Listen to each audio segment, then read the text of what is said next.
Contado por el neuropediatra, episodio 19 de la tercera temporada. Bienvenido a Contado por el neuropediatra, con el doctor Manuel Antonio Fernández. El programa donde aprenderás y comprenderás las claves fundamentales del aprendizaje, la conducta, desarrollo, la crianza y la educación de los hijos, así como sus dificultades y alteraciones, para prevenir problemas y evitarlos detectándolos de forma precoz, para actuar de la forma más adecuada, lo más rápido posible y así tratarlos y corregirlos. Todo esto guiados y acompañados por Manuel Antonio Fernández, el neuropediatra.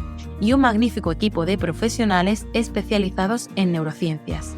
Testimonios en primera persona, colaboración de expertos de diferentes ámbitos, algún que otro personaje famoso y todo lo necesario para conseguir tus objetivos parentales. Este programa es para padres responsables e implicados al 100% o al 200% en el proceso de crianza y educación de sus hijos, neurotípicos o neurodiversos, con capacidades habituales o capacidades especiales que quieran algo más para ellos. Para padres luchadores e inconformistas que están dispuestos a darlo todo por su familia, a emprender, a aprender, a esforzarse y a ofrecer lo mejor de sí mismo por sus hijos. Este programa está imaginado, pensado, creado y desarrollado especialmente para ti. ¿Qué pasa cuando un niño siente que el mundo va girando o va funcionando de una forma distinta a la que los demás lo perciben? Imagínate que puedes sentir cuando piensa más rápido, siente más profundo, por decirlo de alguna manera, y en la mayoría de los casos lo que siente es que el mundo de su alrededor no se adapta o no sabe entenderlo bien. Pues si no sabes de lo que te quiero hablar, hoy hablamos de altas capacidades. Y no desde la teoría, sino desde la experiencia, el conocimiento y el día a día que da, no mi experiencia como profesional, sino la información que nos va a trasladar Cristina Moreno, que desde la vivencia pues nos va a contar muchos aspectos que a muchos de vosotros os va a ser de utilidad para entender mejor a vuestros hijos, que al fin y al cabo es de lo que se trata. Cristina Moreno es autora del libro El tesoro de las altas capacidades. Es madre de un niño con altas capacidades y hace una labor de divulgación enorme en relación a este tema, además de ser, por supuesto, y que esto es de gran ayuda, coach en inteligencia emocional y en aspectos del bienestar. Si tienes un niño especial que te parece diferente, que te sorprende, que muchas veces te reta e incluso te descoloca o te sacas de tus casillas o te pilla porque no sabes por dónde va o simplemente quieres entender mejor qué puede haber detrás de una etiqueta, entre comillas, como esta de las altas capacidades, no te lo pierdas porque este episodio te merece la pena. Muchas gracias, Cristina, por estar aquí. Como hemos dicho, has escrito un libro, te dedicas a esto, vives con esto en el día a día, así que creo que tu labor, tus respuestas a nuestras preguntas y conocerte hoy para todos estos padres que nos escuchan y muchos profesionales va a ser algo realmente imprescindible. Un saludo.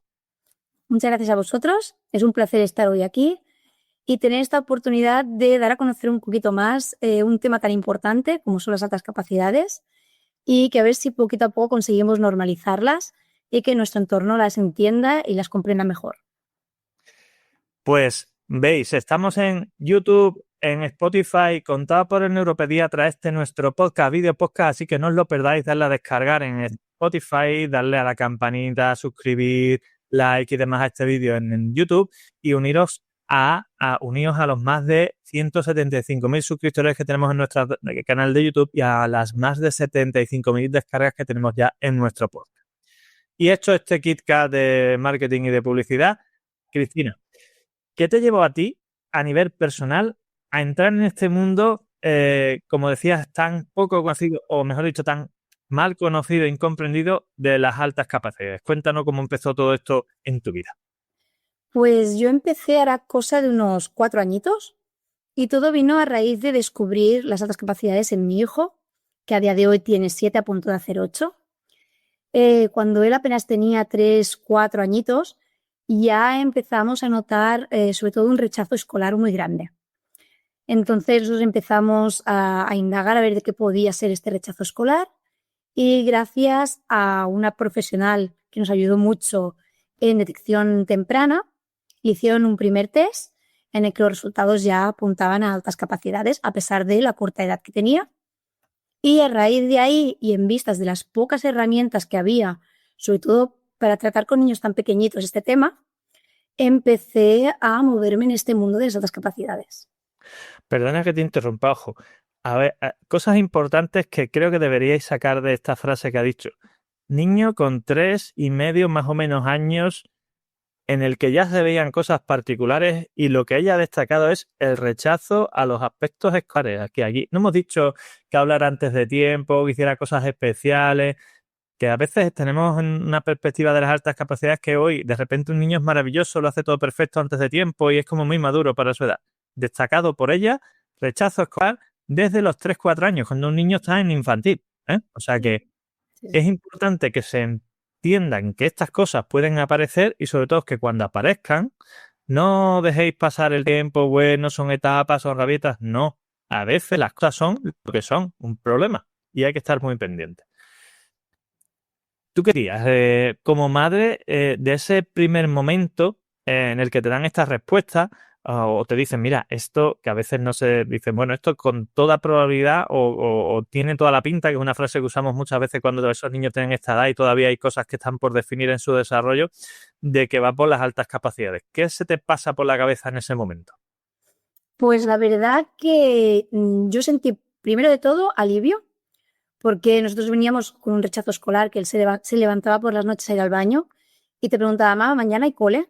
Y como le dijeras que sí, no quería dormir, llorar, retrasaba el proceso de irse a dormir para evitar que llegara al día siguiente, se quedaba llorando. Claro, era una angustia. O sea, vivir así con un niño tan pequeño que van a jugar no era normal. Entonces, lo primero que sentí fue el alivio de decir, vale, ya sabemos por dónde va el tema, pero sí que es cierto que a mí en ese momento también me vino un poco de miedo el pensar que él se pudiera sentir diferente y dejara de ser él para encajar con su entorno. Porque ya notábamos ciertas cositas que en casa se daban que fuera de casa no se hacían. Ese miedo sí que fue lo que más me llamó la atención. Otro detalle sobre eso y que creo que es importante remarcar porque a veces no somos conscientes de lo listos que son los niños, más allá de por su capacidad, por cómo entienden y están pendientes del entorno. Muchos chicos que tienen problemas de X tipo en casa, y no digo este caso que estamos hablando de conducta y demás, sino problemas de conducta, de aprendizaje, niños hiperactivos, niños con problemas de conducta muy importantes, etcétera, se manifiestan y no se manifiestan fuera precisamente por lo que decía Cristina, porque fuera intentan evitar hacer cosas que le hagan, digamos, diferentes o que le puedan poner en cuestión de sentirse cuestionados por sus compañeros, por sus maestros, por sus adultos de referencia en la escuela, etcétera. Entonces, estas cosas tenemos que entenderlas.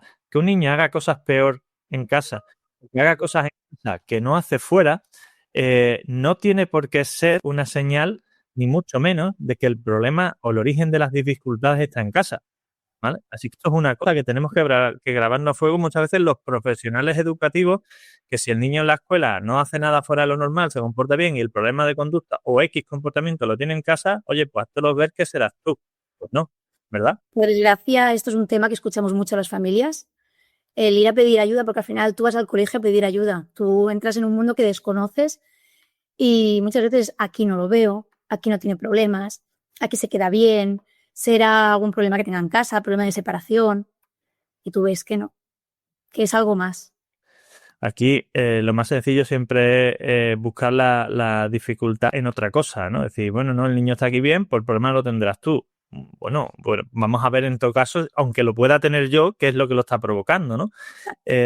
Para todos los que nos escuchan, y muchos de ellos seguro que están perdidos, ¿cómo definirías tú o cómo explicarías tú? Después te voy a decir yo cuál es la definición que tengo de altas capacidades desde el punto de vista de la neuropediatría, pero ¿cómo explicarías tú de una forma sencilla a los que nos están escuchando qué son las altas capacidades?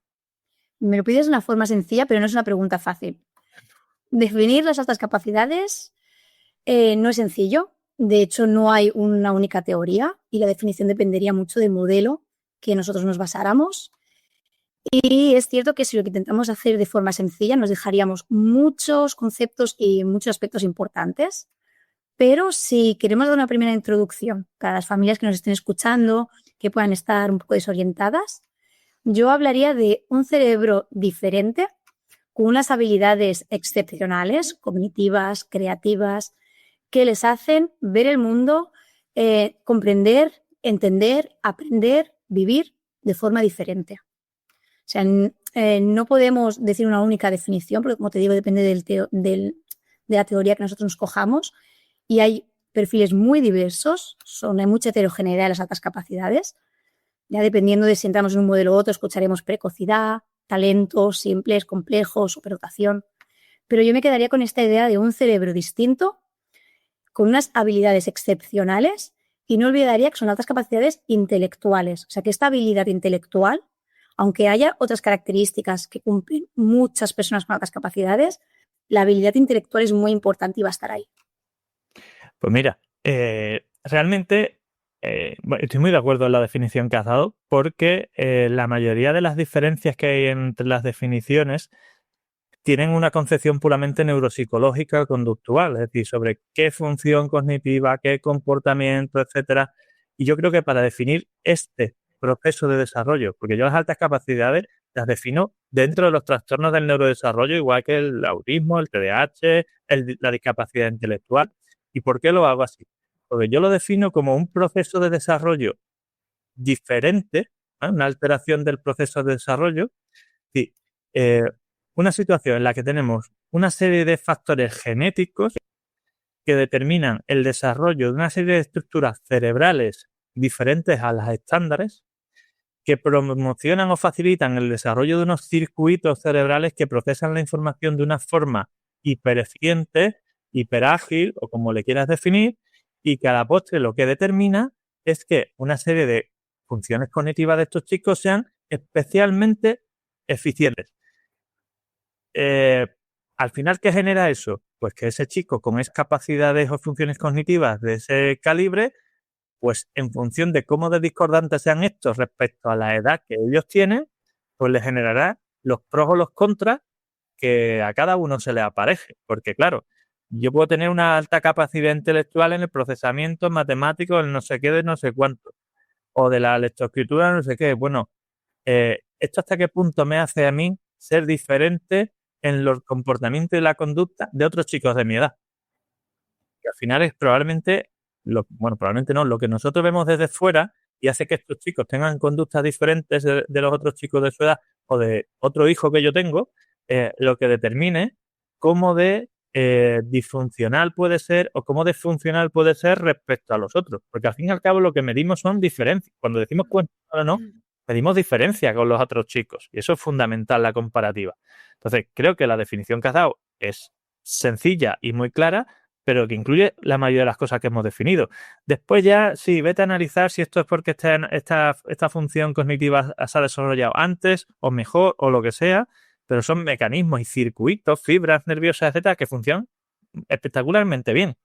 Claro, y eso según en qué circunstancias, pues si te desarrolla esa función cognitiva a los 5 en vez de a los 8, pues lo mismo tenemos un problema o no, o es una ventaja. Todo depende de cómo se adapta o se equilibre eso con lo que hay en su entorno, ¿no? Exacto, y depende mucho también del entorno, de cómo te acepte, cómo te vea y cómo te acompaña. Porque no es lo mismo un niño con altas capacidades en un entorno en el que se le acepta y se le acompaña, que un niño con altas capacidades en un entorno en el que no se le ve, no se le atiende y cada vez se siente más distinto. Y en relación a eso, porque creo que es otro de los aspectos importantes, creo que estamos tratando temas que son o que van a aclarar muchos aspectos poco conocidos o mal entendidos de esto. ¿Qué mitos, qué falsas creencias, qué cosas tiene la gente metida en la cabeza sobre las altas capacidades hoy en día que realmente son absolutas o no a lo mejor tan absolutas, pero no son del todo ciertas, son incorrectas o incluso pueden ser perjudiciales a la hora de entender las altas capacidades? Pues mitos siguen habiendo muchísimos. Y de hecho te diría que a veces intentamos quitar algunos mitos y no es que creemos de nuevos, pero a lo mejor se malinterpretan algunas cosas. Pero los mitos que desde mi punto de vista más están perjudicando, por lo menos en lo que es la detección y atención de estos niños, es por un lado el pensar, el buscar un alto rendimiento, porque muchísimas veces puede haber un perfil de alto rendimiento, pero muchas veces no lo hay y muchas veces son niños desmotivados e incomprendidos que no sacan todo su potencial. Y frustrados. Muchísimo. Entonces, buscar este alto rendimiento en estas situaciones, o quizá en un perfil que directamente es que no es un perfil de alto rendimiento, va a hacer que se nos pasen muchísimas personas sin detectar. De hecho, probablemente en las escuelas, más que hacer detección precoz de altas capacidades, si quieren ser tan exquisitos, porque todo esto es pura política y, en fin, que queda muy bien decirlo de tenemos no sé cuántos niños superdotados con altas capacidades, si quieren de verdad testar eso, que analicen niños de alto rendimiento, que otra cosa, ¿no? Como decías tú, y a niños con altas capacidades intelectuales necesitan, o mejor dicho, para rendir bien, hacen falta 3 cosas. La capacidad, por supuesto, el esfuerzo, por supuesto, y unos mecanismos adecuados de autocontrol, que normalmente es lo que falla en estos chicos. O no regulan bien la atención, los movimientos, los impulsos, las emociones, que es otra de las cosas que vamos a hablar, porque siempre todo esto está equilibrado. Que todos los niños con altas capacidades funcionen magníficamente bien en la escuela, en todas las áreas, creo que es lo fundamental que hoy tenéis que tener todo claro, ¿no? De hecho, hace ya tiempo, yo, y sabes que yo hablo de todo esto en las redes desde hace mucho tiempo, ¿no? Y una vez se me enganchó una madre de un niño con altas capacidades en Facebook porque decía que vaya de las tonterías estaba yo diciendo que los niños con altas capacidades podían tener problemas de aprendizaje. Digo, mira, pues, en fin, me alegro de que tu hijo no y tu hijo sea perfecto y vaya todo bien y que te dure mucho, pero esto es así, que no me lo invento yo. Un 30% de los chicos con altas capacidades o tienen problemas en los estudios, o en las relaciones sociales, o en las emociones, en la autoestima, o en la conducta, y esto es así, vamos, o sea que y coinciden con déficit de atención y con otros millones de cosas, o sea que esto hay que tenerlo claro, que esto no es, uy, mi hijo es superdotado. O, uy, ahora que está muy de moda la frase, perdona la expresión, pero es que me resulta muy cursi lo de la doble excepcionalidad. Como si lo de ser excepcional por es decir, un componente que sí que puede ser positivo, pero que hace que las cosas a veces se tiñan de un cariz que no siempre es real, ¿no? Exacto. Muy vinculado con esto que comentas, otro mito que también creo que hace mucho daño es el pensar que los niños con altas capacidades no necesitan ayuda. Porque lo que tú decías, ¿no? Está muy bien visto ahora, o parece que empieza a estar bien visto, detectarlos. Pero detectarlos no es el paso único, es el principio. Luego hay que atenderlos. Son niños que necesitan, muchos niños son niños que se frustran muy rápido, que no toleran equivocarse. Entonces necesitan un acompañamiento, no nacen sabiendo. Son niños que tienen su proceso de aprendizaje, quizás es más rápido, es distinto, pero necesitan aprender. Entonces este es otro mito que los colegios están haciendo mucho daño también. Y te voy a preguntar sobre las emociones ahora, pero hay otro tema que cada vez veo más y que cada vez me duele más, y es con toda la mega difusión o ampliación que le estamos dando, se le está dando yo, el tema del autismo y el trastorno del espectro del autismo, pues que ahora nos encontramos niños con sospechas de TEA o rasgos TEA o diagnóstico de TEA, que tú lo analices y dices, vamos a ver, este niño no tiene autismo por ningún lado, un niño con altas capacidades, que es que sus intereses, sus gustos y sus relaciones sociales son las que son porque quiere y porque tal. Porque hoy en día parece que todo el que no tenga una socialización perfecta ya es autista. En fin, en tu experiencia, esta parte de socialización, emociones y demás, de cómo se sienten ellos respecto a los demás, de diferentes, etcétera, ¿cómo lo viven ellos y cómo lo viven los padres? ¿Cómo lo vivís los padres? Pues es un punto que yo creo que los padres sufrimos más a veces que incluso ellos, porque confundimos el hecho de tener muchos amigos, la cantidad, con la calidad. Como padres queremos que tengan muchos amigos. Ellos, hay muchos tipos de perfiles. Habrán perfiles que les costará más relacionarse, más introvertidos, más extrovertidos, menos. Hay muchísimos perfiles. Yo desde mi experiencia, mi hijo no tiene ninguna dificultad en relacionarse. De hecho, no tiene por qué. Hablaríamos de otro falso mito, ¿no? De que las personas con altas capacidades tienen problemas para relacionarse. No es que tengan problemas, es que tienen gustos que a lo mejor son distintos, que no coinciden con los niños de su edad. Y probablemente si charla conmigo y nos gustan esos temas, pues perfectamente bien, no hay ningún problema socializar, pero si le hablas, yo qué sé, pues de un tema... A mí me gustan los coches de Fórmula 1 y si resulta que él es un apasionado de hacer maquetas, de no sé qué, no sé cuánto, y los niños de su edad no, que va a hablar de otros, si es lo que le interesa a él especialmente. Y los otros están jugando fútbol que a él probablemente no le gusten. Sí que es cierto que ellos desde edades tempranas notan que algo pasa. ellos se sienten diferentes, saben que algo hay. Tú a un niño a lo mejor de 3 años le explicas las normas de un juego, las tienes que explicar varias veces, no las entienden, ellos se entienden bastante rápido, sus gustos no son los mismos gustos que los de los otros niños, no toleran las injusticias, el hecho de que hagan trampas. Los niños a temprana edad jugando hacen trampas para cenar y ellos ven esas pequeñas... Los otros están aprendiendo, ellos se están aburriendo de que todavía los otros no saben jugar bien. Exacto, y todo eso lo ven y lo pasa que si no se les explica, no hay un autoconocimiento, ellos no saben dónde está el problema. Y si todos mis amiguitos les gustan los mismos intereses, en cambio yo soy el que tengo unos gustos distintos, yo soy el que tengo que esperarme, los demás no, ¿qué piensan? El problema soy yo. Claro. Entonces ahí es donde viene el problema. Algo me pasa, porque esto de niños con altas capacidades que se piensan torpes o raros o que no hacen las cosas bien es muy, muy, muy frecuente, ¿no? Sí. Yo la frase de mamá soy tonto la he escuchado y muchas veces sé que ellos están acostumbrados a que todo se les da bastante bien. Y cuando algo no lo dominan bien o necesitan poner un poquito más de esfuerzo, es que soy tonto porque no lo sé hacer. Entonces necesitan ese acompañamiento y no eres tonto, cariño, necesitas un proceso de aprendizaje que en unas cosas será menor, en otras cosas será mayor, pero no están acostumbrados a ese esfuerzo. Es muy importante enseñarles el valor del esfuerzo. Y tanto porque si no después llegan algunos cursos en los que las cosas requieren dedicación y ellos no están acostumbrados y realmente ya la complejidad hace que, por muy listos que sean, requieran un esfuerzo y de repente se empiezan a dar leches y se frustran porque ellos no lo consiguen. Y claro, no lo consigues igual que antes de fácil, chicos. En vez de 5 minutos, dedícale 10. Pero como todo en su vida lo hace con la gorra, pues esto que es un poquito más difícil, pues más difícil, ¿no? Que requieren más dedicación, que no es lo mismo de difícil, ya se le hace cuesta arriba y se frustra. Sí, bueno, la frustración es un tema desde bien pequeñitos. Yo recuerdo con 3, es que mi hijo aparte desde final de año y empezó colegio que empezaban con 3, él no los tenía. Y empezaban a escribir su nombre y yo me acuerdo que, bueno, pues que a lo mejor no lo hacía del todo bien, pero claro, su cabeza va más rápido que a lo mejor otras habilidades. Y se enfadaba, se frustraba, me rompía lo que estaba haciendo y no quería ni que lo mirara. Entonces, esa frustración hay que acompañarla porque ellos no saben, porque ellos saben que no le ha salido bien, pero que otras cosas sí. Entonces, creen que el problema son ellos.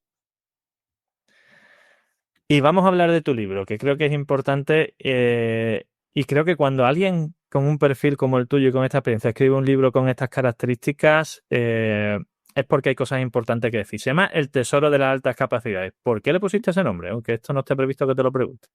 Pues yo le puse ese nombre porque para mí, las personas que me conozcan ya lo saben, soy muy positiva en ese aspecto. O sea, para mí esas altas capacidades no son algo malo, al final es un talento.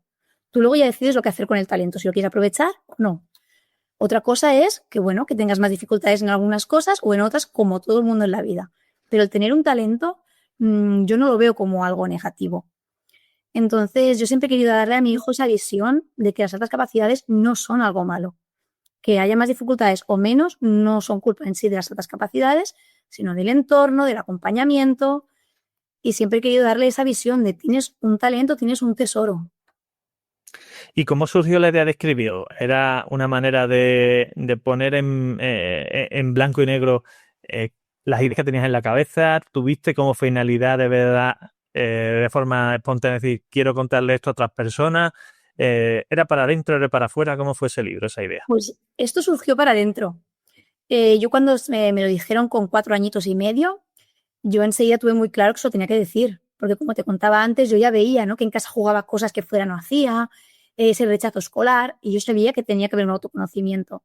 Entonces me puse a investigar y buscar herramientas, porque para mí trabajar con cuentos me resulta muy cómodo, fácil y divertido para ellos. Y vi que no había herramientas para niños tan pequeños. Sí que encontraba muchos libros para familias, docentes, profesionales. Entonces lo que hice fue tirar de estos recursos que encontré, leer muchísimo, formarme muchísimo y a través de ahí, una noche, decidí contarle esta historia. Estábamos en la cama, lo iba a acostar y me surgió la idea, pues bueno, de este tesoro, porque al final el esfuerzo, como decíamos, es muy importante. Entonces, quiero que se refleje la idea de sí, es algo bueno, pero hay que esforzarse. No, por tener altas capacidades no lo tienes todo hecho. Entonces empecé a contarle esta historia. En el primer momento que se la conté, hubo un antes y un después. Nosotros siempre hemos tenido un nivel. ¿Qué se consigue o qué expectativa pueden tener las personas que lean este libro a sus hijos una vez que se lo están contando, y ese después, antes y después, ¿en qué consiste? Pues por la experiencia de la gente que me está haciendo feedback y mi experiencia propia, encuentran muy reconocidos. Los niños encuentran una historia, un personaje con el cual se sienten identificados, y las familias disponen de una herramienta, porque en la parte del final hay unas preguntas con las que trabajar estos sentimientos que hablamos que surgen a temprana edad: el miedo, el sentirse diferente, el no encajar, el querer esconderse para sentirse bien con los compañeros. Entonces, por un lado encuentran la historia en la cual los niños se sienten identificados, y por otro lado una herramienta para los adultos que acompañan a estos niños poder trabajar con ellos a través del cuento.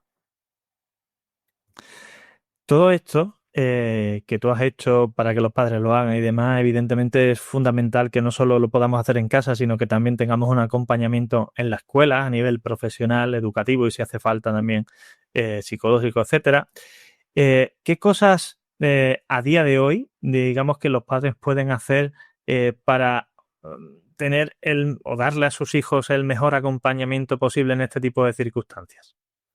Pues personalmente, para aquellas personas que están acompañando a hijos con altas capacidades o que sospechan pero aún no han evaluado, yo les diría, por un lado, que no les corten las alas, que muchas veces te dicen, es que lo hiperestimulas. No les cortes las alas. Al final son niños que tienen la necesidad de saber eso que están preguntando. O se lo dices tú o lo van a buscar por otro sitio.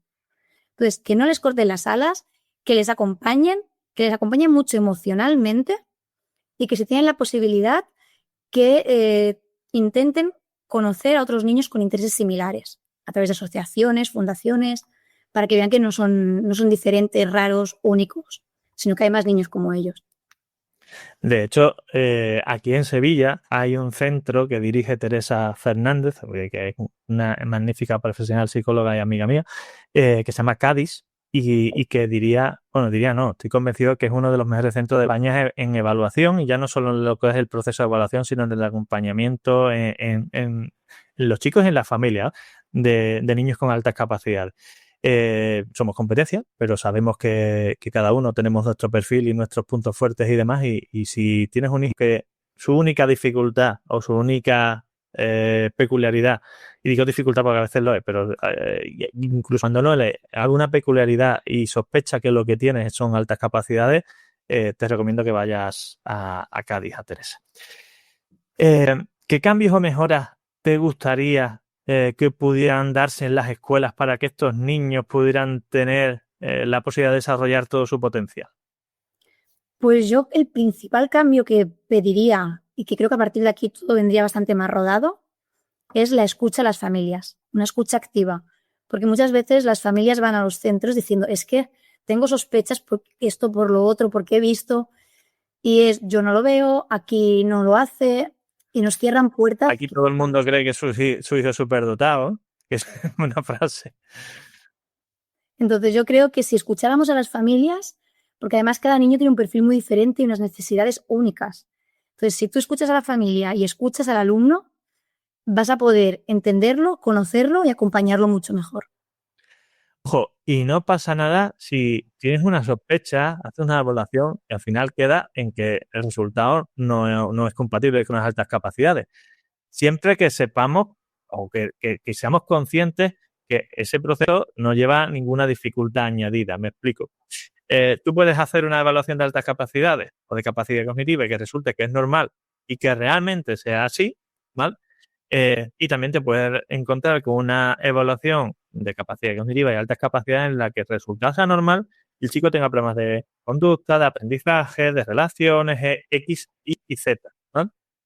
Y esto es importante diferenciar, que un mismo resultado, aunque sea normal, no siempre significa que no haya problemas. Es decir, algo que nos encontramos muchísimas veces en chicos que vienen de otros centros con esta evaluación hecha y sin diagnóstico o no compatible con altas capacidades, básicamente lo que te encuentras cuando haces una evaluación más detallada, más específica, con pruebas de más sensibilidad y demás, es que ese niño que tenía altas capacidades también tiene un TDAH.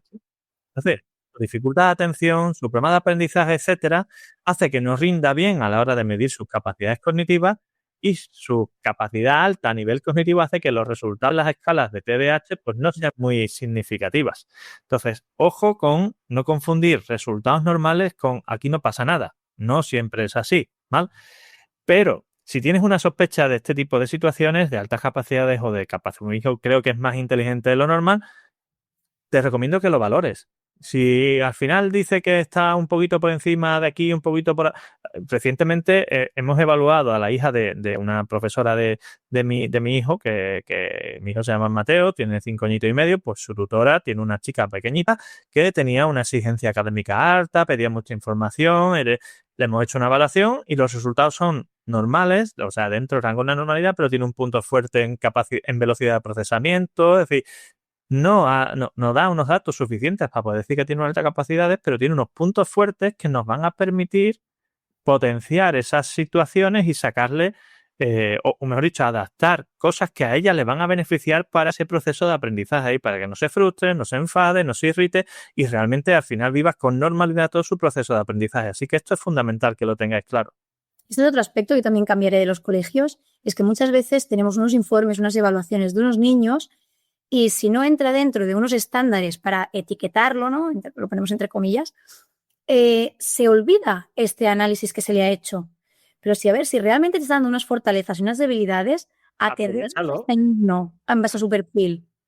Y a día de hoy no se hace. Tenemos muchas familias con niños que a lo mejor están en el límite, pero no los consideran altas capacidades y ya no se Que le atiende. falta 3 puntos, 5 puntos en no sé qué. Bueno, leñe, me da igual. Entonces ya no se atiende. Entonces, si realmente ya está hecha la evaluación y ya tenemos el perfil, pues adelante, intentar ayudarlo y sacar el máximo potencial de este niño, sea Pues- las capacidades, sea lo que sea. Perfecto. Y además, insisto en una cosa, y esto lo habrás visto tú, y si no estás de acuerdo me das tu opinión, pero realmente hacer en un centro educativo, que ahora, no, es que son 25, es que tal. Vamos a ver. Las medidas educativas de adaptación, de ayuda, de apoyo, etcétera, son X, es decir, no son miles, son X. Sabemos cuáles son específicas, concretas, detalladas, etcétera. La inmensa mayoría de ellas, si la ponemos en marcha, benefician a todos los alumnos. Sí. ¿Qué trabajo cuesta hacer una adaptación curricular, metodológica, etcétera, para X perfil que podamos implementar en un grupo? Y esa adaptación ya está hecha como, digamos, como adaptación genérica. Y si tiene después un niño específicamente con altas capacidades, bueno, y hace falta algo concreto, pues se puede dar, igual que con el déficit de atención, por ejemplo. Bueno, por vigilar las agendas, escribir las tareas. Es decir, si son cosas que les van a beneficiar a todos, ¿qué trabajo cuesta hacerlo? ¿Alguien cree que una adaptación curricular que yo es como montar, Dios mío, es que hay que hacer... Bueno, vamos a ver, a lo mejor solo le tienes que dar más tiempo en un examen o vigilar de que no se salte una página en un examen, ¿no? O al niño con alta capacidad decirle que revise el examen antes de entregarlo, que no hace falta que lo entregue en 10 minutos. O sea, Sí, a veces pasa. Que su velocidad les juega malas pasadas. claro, sí, pero de verdad, ¿esto es falta de conocimiento, es falta de dedicación o qué es? Evidentemente esto no es así en todos los sitios, ¿no? Pero lo veo con tanta frecuencia que a veces me frustro. Yo me he encontrado muchas veces que, bueno, cuando yo en mis redes sociales doy consejos o pongo tips que a mí me han funcionado y me han ido bien, hay personas que me dicen, es que esto también se podría servir para niños sin altas capacidades. Evidentemente, si es que no son extraterrestres, son alumnos con unas capacidades distintas. Y si se les escucha y se intentan adaptar, es que vas a encontrar muchísimos alumnos que sin tener ese perfil van a adaptarse y van a tirar y rendir muchísimo más y mejor. De hecho, probablemente si no lo haces, los demás podrán funcionar bien y el problema se lo está generando al que sí lo necesita. Pero si lo pones en marcha, se van a beneficiar todos. Esa es la dificultad. O sea, un beneficio para todos que si no lo pones en marcha estás fastidiando a alguien. Pues yo creo que está claro que merece la pena.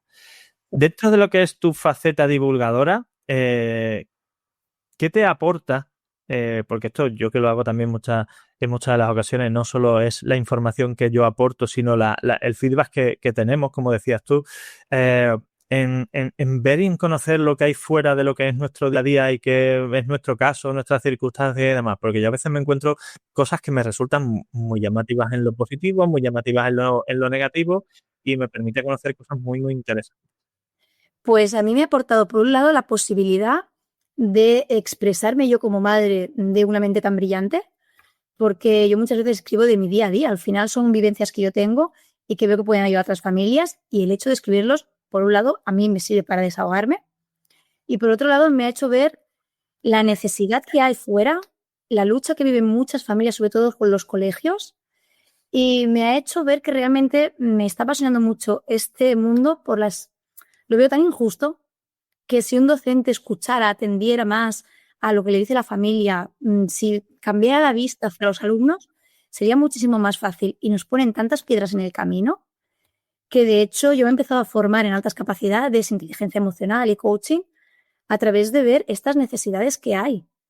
Porque es que es puertas que se cierran, intentas abrir y no hay manera, es que no te escuchan, luchar, y al final acabas hasta dudando de lo que realmente piensas. Y aunque teniendo un informe, a veces te hacen dudar de si realmente hay esas altas capacidades. Tú llevas un informe al centro y te dicen, sí, bueno, este centro no es público, han hecho una... ¿Qué pasa? ¿Que inventan las cosas o qué, no? En fin, sí que nos encontramos a veces cosas muy, muy curiosas. Ayudas a mucha gente con esa divulgación, con tu actividad. ¿Dónde puede encontrarte quien quiera consultarte, trabajar contigo, tener ayuda por tu parte? Pues yo de momento me pueden encontrar en Instagram, con mi cuenta Contracorriente. Ahí contesto a todo el mundo, ayudo todo lo que puedo, porque yo realmente mi trabajo oficial, dijéramos, no tiene nada que ver con este mundo, y lo hago por vocación. ¿A qué te dedicas? Por curiosidad insana mía ya. Sí, no, yo me dedico a las finanzas. Vale, hay que tener también... No tiene nada que ver con esto. Bueno, altas capacidades de finanzas. Sí, pero mira, descubrí que a mí me gustaba mucho el tema del derecho, entonces yo intento mucho ayudar a través de, vale, ¿qué dice la ley? Porque si está escrito en la ley no me pueden decir que no. Entonces me gusta mucho leérmelas, miro las normativas, pero como sabes, cada comunidad autónoma es distinta, las familias están muy perdidas. Entonces, vale, yo pues sin ningún problema miramos qué dice la normativa, y bueno, y ahora pues he empezado a formarme, ¿no? Llevo ya estos añitos. Y la verdad que me está interesando bastante el hecho de acompañar a las familias, porque las veo muy desprotegidas. Sí que sí. Si pudieras darle un consejo una cosita breve a la familia, digamos al perfil que tenías tú cuando empezaste con este proceso de sospecha, diagnóstico y demás, ¿qué les dirías? Desde un punto de vista personal, no técnico, digo. Que sigan su instinto. Que al final una madre cuando ve algo, si no son altas capacidades puede haber otra cosa, pero que si tú ves algo que no cuadra, que sigas tu instinto, hasta que des con lo que realmente es. Porque el primer comentario que hagas, la primera ayuda que pidas, te van a intentar decir, eso es normal. Sí, ya dirá, ya esto no te preocupes que todo pasa No se igualará. Y no pasa. Oye, 5 preguntas que le hacemos a todos los que pasan por este podcast, que ya van más relacionados con lo personal y con detalles muy concretos. ¿Café o té? Café. ¿Por qué?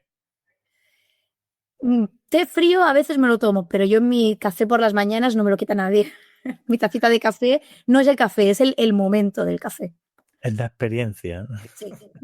¿Mar o montaña? Café por la mañana. ¿Mar o montaña hoy? Ambas, dependiendo la época del año. En verano soy más de mar, y en invierno, en época de boulet, soy más de montaña. ¿Lectura o deporte? Lectura 100% e intentando meterme en el deporte. ¿Comida favorita? Pues no soy mucho de comer, pero si te tengo que decir una comida... Vivo del aire.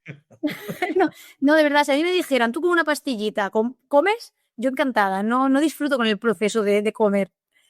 Pero últimamente me estoy aficionando mucho al kataki de atún y a paella. Atún, por Dios, que sea de Almadraba, que sea de aquí del sur, Barbate y similares. ¿Anécdota más divertida en familia o reciente que tengas entre manos? Que seguro que tienes algunas muy particulares con un chico de capacidades. Te voy a contar una que está muy relacionada con las altas capacidades para que veamos hasta qué punto la gente se piensa que esto es algo que bueno, que alguno, pero que no es algo muy habitual. Mi familia apenas va a hacer un año ahora, adoptamos a un pastor belga malinois. Y bueno, para quien no lo conozcas, dicen que ese es las altas capacidades en los perros. Entonces íbamos un día, mi marido, mi hijo y yo por la calle y nos encontramos a una familia, a una pareja que se dedicaba a educar a estos perros. Y bueno, pues nos empezó a decir que es que claro, que la gente no sabíamos lo que cogíamos porque no son perros de compañía, son perros de trabajo. Bueno, nos estuvieron diciendo muchas cosas.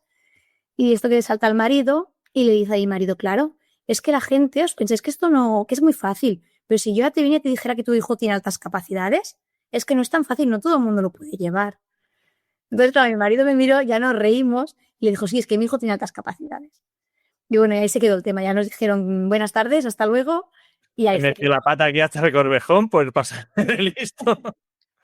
Pero para que veas cómo la gente piensa que esto es algo que no es habitual, que como si fuera uno de cada, y no, realmente hay más casos y muchos no detectados. Ojo, estadística, que esto es importante para que la gente lo sepa.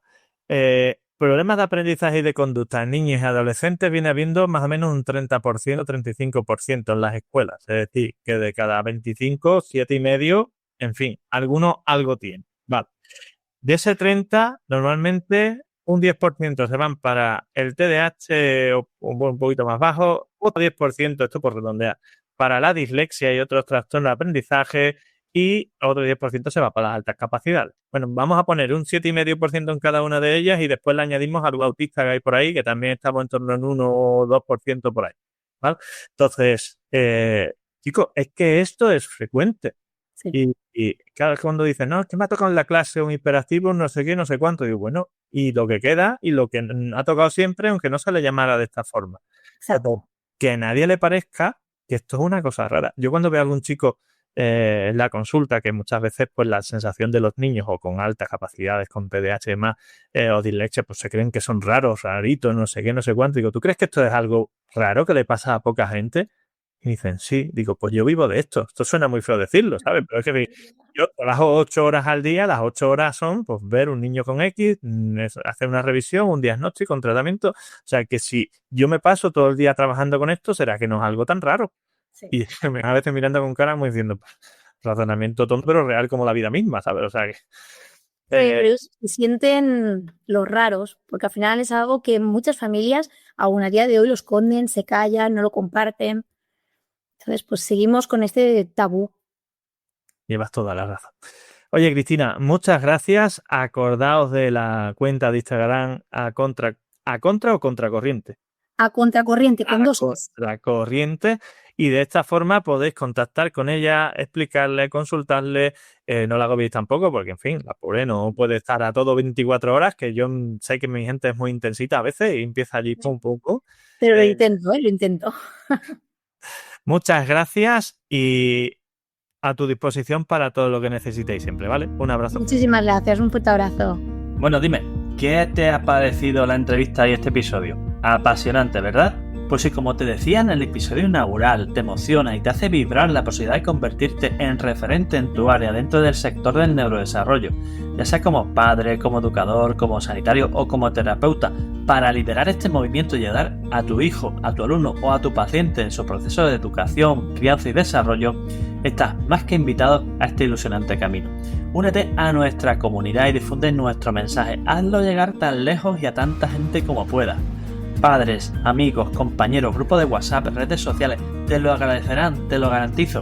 Y si quieres profundizar en alguno de los puntos que tratamos en este podcast o necesitas ayuda para la evaluación, el diagnóstico, la terapia o el tratamiento, ya sea presencial o online, de problemas de aprendizaje, conducta, maduración, desarrollo, relaciones sociales o autoestima, y también para situaciones específicas como el TDAH, la dislexia, las altas capacidades, el retraso madurativo, el autismo, las PES, la epilepsia, la migraña o los trastornos del sueño, ponte ahora mismo en contacto con nosotros en elneuropediatra.es, donde además también encontrarás cientos de artículos de gran claridad, de gran información y de gran relevancia sobre estos temas, y algo aún más importante, guías de orientación para familiares de apoyo en el camino de estos procesos.